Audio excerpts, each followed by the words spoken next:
প্রাচীন আমল থেকে বিভিন্ন পদ্ধতিতে মাছ শিকার করা হতো। মাছ শিকার করার জন্য ফুলকোস বা ট্যাডা অন্যতম একটি হাতিয়ার।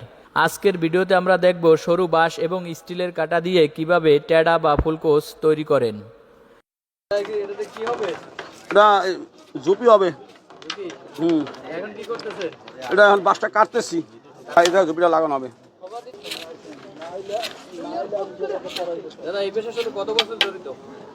এ ব্যবসায় প্রায় 26 বছর, 25-26। হ্যাঁ, আমার বাবা করতো। এখন কি কাজ করতেছেন? এটা হামিটা লাগাবো তো চাচ্তেছি। চাচ্ছেন?